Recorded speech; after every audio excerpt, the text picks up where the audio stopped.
7, saya Rona Mentari, storyteller. Dan buat saya sebagai seorang storyteller, menjadi pendongeng gak cuma sekedar menyampaikan cerita atau kisah. Ada banyak sekali manfaat yang bisa diambil dari menjadi seorang storyteller dan menyampaikan cerita. Nah, kita akan bahas semuanya di Sabtu Me Time Trans 7.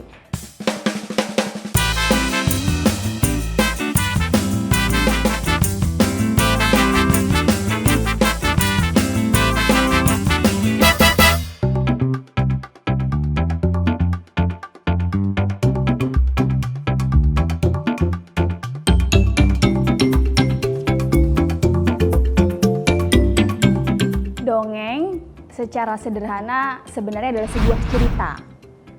Tapi kalau di Kamus Besar Bahasa Indonesia, dongeng itu artinya cerita imajinatif. Jadi bukan cerita sesungguhnya yang dibumbui sama imajinasi, dramatisasi untuk menarik pendengar dan tentunya bisa dapat banyak hikmah dari cerita itu.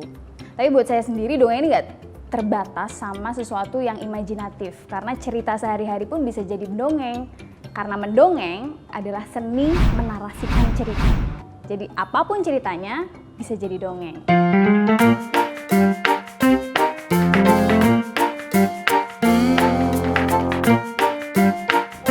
Jenis dongeng sebenarnya nggak terpaku sama 1, 2, 3, 4, atau 5 jenis ya. Kalau yang saya biasa dongengin sih pertama jelas ada dongeng fabel. Yaitu dongeng yang tokohnya adalah binatang-binatang. Ini biasanya anak-anak paling suka nih karena mereka lagi suka banget sama jenis-jenis binatang.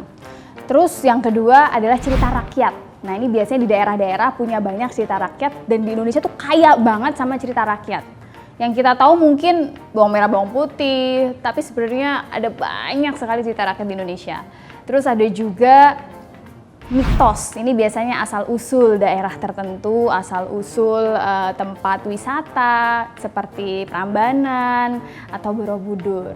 Kemudian ada juga jenis cerita yang berasal dari sejarah. Ini yang tadi Rona bilang adalah bagian dari fakta.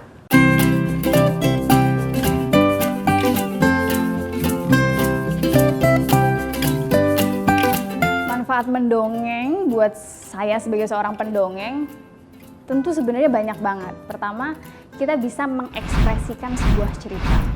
Kalau perempuan itu secara psikologis mengeluarkan kata-kata yang jauh lebih banyak daripada laki-laki. Ada 20.000 kata-kata. Jadi kalau saya mendongeng dan saya adalah seorang perempuan, tentu semangat saya sebagai seorang perempuan tersalurkan. Dan itu menurut saya suatu hal yang luar biasa banget. Kemudian yang kedua, kita biasanya akan ketemu sama banyak audiens, terutama anak-anak. Nah, ketemu sama anak-anak yang ketawanya, matanya berbinar-binar, senyumnya tulus, itu bikin energi yang hebat, yang memberikan satu hal baik dan positif buat kita sebagai seorang pendongeng yang melihat langsung bagaimana respon anak-anak itu. Terus, apalagi ya? Menjadi seorang pendongeng juga mengajarkan kita untuk peka. Kenapa begitu? Karena kita harus tahu nih dongeng apa yang tepat sama audiens yang mau kita dongengin. Karena tidak semua dongeng itu tepat disampaikan. Apa yang disampaikan dari hati akan sampai ke hati juga. Dan itu diperlukan atau menjadi sangat penting, tapi kita sebagai seorang pendongeng harus peka. Jadi menurut saya menjadi seorang pendongeng itu belajar untuk sensitif dan peka sama lingkungan.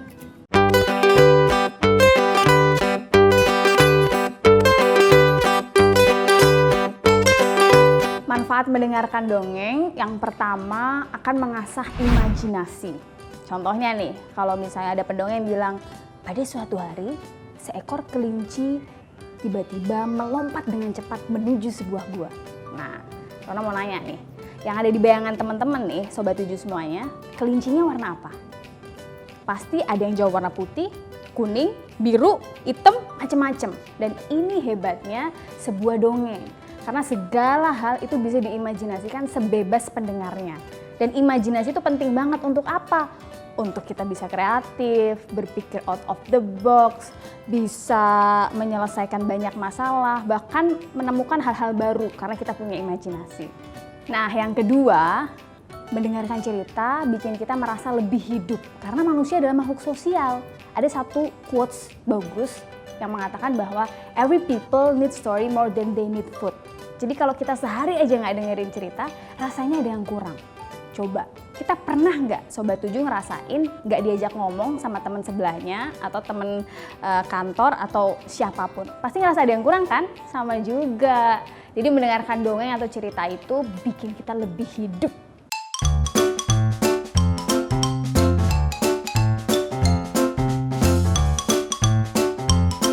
Persiapan menjadi penting ketika kita mau mendongeng. Dan yang pertama adalah dongeng itu sendiri. Jadi kita harus menyiapkan dongengnya dan kita harus suka sama dongengnya, sama ceritanya.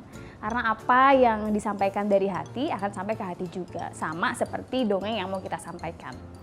Nah, dongeng ini yang kita suka berarti kita harus baca terus-menerus, kita gali, kita pahami karakter-karakternya. Itu yang pertama. Yang kedua, kita harus tahu siapa audiensnya. Karena mendongeng di depan anak-anak kepada mendongeng di depan orang dewasa tentu akan beda. Lokasinya juga kita harus tahu, indoor, outdoor, atau lewat Zoom, platform digital, itu akan menentukan gimana kita melakukan atau mendongeng, semau seperti apa. Nah, yang ketiga adalah mau pakai properti apa enggak? Apakah butuh properti atau tidak? Lalu hal apa yang mau kita lakukan ketika kita mendongeng? Kalau saya suka banget main gitar sambil ngedongeng. Jadi biasanya saya akan nyiapin lagu-lagu yang cocok dengan dongeng yang mau saya sampaikan.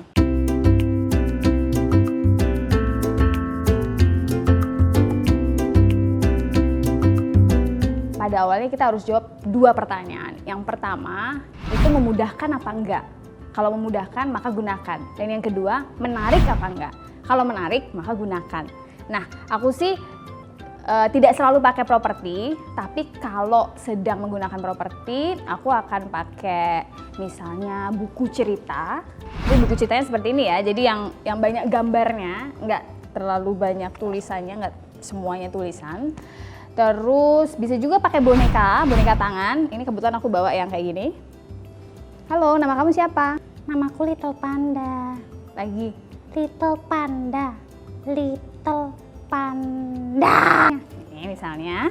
Terus aku sering banget pakai gitar lele. Nah, karena aku suka main musik, terutama gitar, jadi ngedongengnya pakai gitar.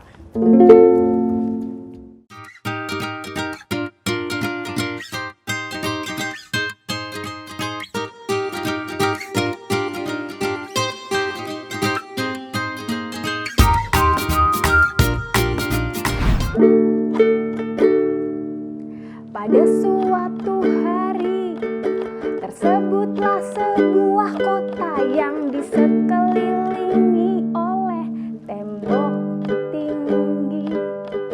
Hanya ada satu pintu gerbang dan itu hanya satu saja tempat seluruh warga keluar masuk dari kota itu.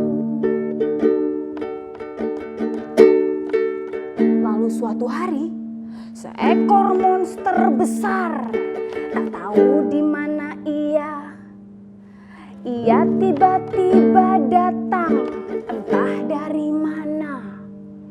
Tubuhnya besar lalu ia menempatkan dirinya di pintu gerbang. Gak ada yang berani melewati pintu gerbang itu karena seekor monster yang entah dari mana datangnya menempatkan diri tepat di pintu itu.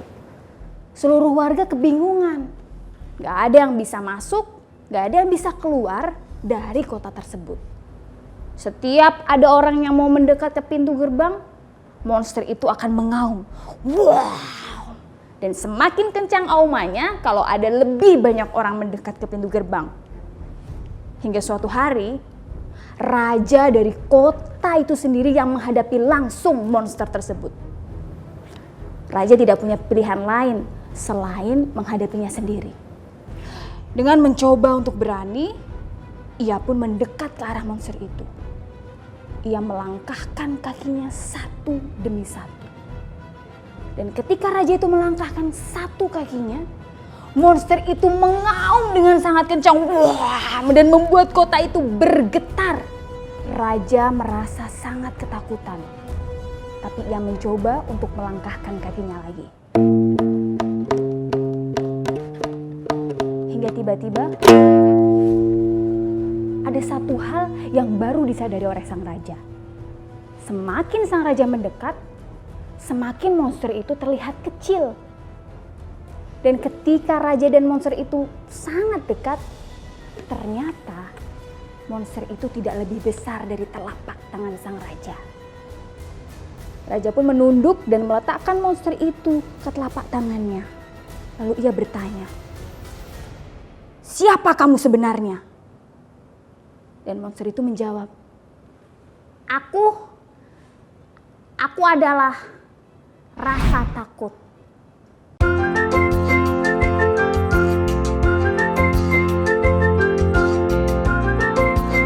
Oke, ini pertanyaannya menarik ya, tapi menurut Rona sih setiap guru harus punya kemampuan mendongeng. Dan kalau guru udah punya kemampuan mendongeng, berarti guru juga perlu punya waktu untuk mendongeng saat berada di ruang kelas. Tapi kalau soal kurikulum, semoga sih bisa ya dimasukin jadi salah satu bagian dari kurikulum Indonesia.